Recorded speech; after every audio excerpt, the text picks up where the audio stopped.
How did this meeting come about with Don Jr.? The Trump organization reached out to my office a couple of weeks ago and wanted to schedule a meeting to talk about future tenanting possibilities for the lower levels of the building. So it's been on the books for about 2 weeks. So what exactly did you discuss and how long was the meeting? The meeting lasted about 45 minutes. Don Jr. came in with the hotel team from Trump. And really the meeting was talking about the lower levels of the building that have gone untenanted since the building was delivered. So all the area down by the Riverwalk. And really the purpose of the meeting was to understand the general parameters we're setting for that property. They wanted to understand is food and beverage a compatible component for their river frontage? The answer was yes. They're talking about possibly putting in flexible workspace at some of the upper floors of the lower level. So they just came in with basically a menu of options. They wanted to have me react to those, and that's something most hotel operators do. And so how did you react? I'm open to their tenant possibilities. I made it very clear, though, that quality of life is an issue, and we don't want to have a lot of loud music and disruptive behavior on the river because there are thousands of residents that live nearby. But other than that, I said I'm happy to react to whatever options they bring to me. But the purpose of the meeting was to be able to define what they can offer to prospective tenants, the types of uses that can happen there. So they're, I think, getting ready to aggressively market that space, and that was the purpose And of the what were meeting. some of the things that they talked about? What are some of the ideas? They talked about the possibility of flexible workspace, shared office space kind of stuff. They have 65,000 square feet down there, and it's scalable space, so there may be a commercial component for office. They talked about possible restaurant uses and possibly boutique retail. It could be a mix of those three things. It could be all of one. But again, they just wanted to get a better sense of how they can market this property accurately. What type of challenge are they having finding tenants? Well, it's, down by the river, it's difficult to attract retail there because it's not super easy to access. But they're keeping that on the table as well. They just want to understand if they can do a broad offering of mixes, and the answer was yes, so long as it's respectful of the neighbors and it isn't an aggressive, alcohol-driven operation. And so when did Trump Jr. reach out, or when did the White House reach out? Well, the White House did not reach out. The Trump organization reached out a couple weeks ago looking for a meeting. About a week ago, I learned they'd be sending Don Jr. I've met with family members in the past to talk about this property. Don Jr.'s come in before, as has Ivanka. So the family does micromanage their properties, and this is a 5-star hotel. It's one of their marquee addresses, and it's typical for them to send a family member in to talk about it. And so you've had an opportunity to meet Trump Jr. before, Sure. the rest of the family and stuff. And how would you just, describe this meeting beyond the business? We kept it strictly to business. The Trump family knows how I feel about President Trump. I disagree with almost all of his policies, but in these meetings, I divorce politics from business.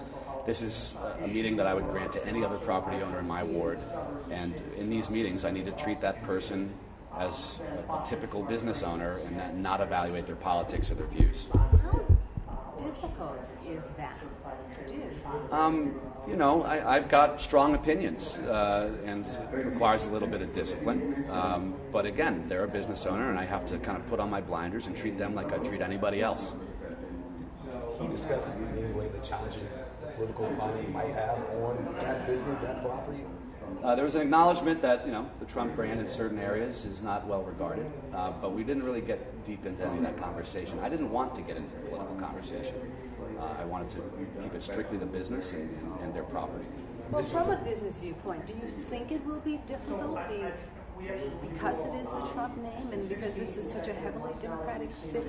Is it? Time will tell, but certainly the brand is not held in high regard in Chicago. But that's for them to figure out. I guess, but from a business viewpoint, what would you like to see at that property? Look, we want the property to be successful. Obviously, new operations down at the river level mean more jobs, expanding the tax base. Those are good things, no matter who the organization is. But we kept it strictly to business. It was just what kind of tenants we'd like to see, what kind of tenants we wouldn't like to see there. So how long has that property been vacant? That commercial space has been vacant since the building opened. And how much is it? How much space are we talking? 65,000 square feet on multiple levels, including the outdoor patio space, which is separate. That's even more space. The interior space is 65,000 square feet untenanted, and then they've got several thousand square feet on their patio on the river. Why has it been so difficult to fill that space? Honestly, I don't know. I'm sure some of it has to do with the price per square foot. They're also, Which is? I don't know. I know it's high. So they may be adjusting that. And I also think that the Trump organization has been very finicky about the kind of tenants they want in the base of their hotel. They didn't want to just put any person in there who could pay the rent. So beyond that, I don't have a whole lot of detail on how they make their decisions, and that's not really my role. Why now? I mean, it's been vacant for some time. Why now? For years. Why now? That's a really good question. It's never come up. I'm sure they'd like to monetize 65,000 square feet of space in that building, and maybe they're tired of carrying that cost. This is the first meeting you've had with Don Jr. since his father's... Actually, the last time I saw him was at City Club at Maggiano's. His father was giving a speech about running for president, and at the time, no one thought President Trump had a prayer, so it was a pretty lighthearted luncheon, and now here we are 2 years later, and it all happened. And your thoughts on that? I did not vote for President Trump, and I will never vote for President Trump, and I disagree with his policies. But again, I need to treat the Trump organization like the business that it is, and it is difficult to keep my thoughts to myself in those meetings, but that's what I did. Thank you. All right. Thank you so much. Thanks, guys. Thank you. Good to see you.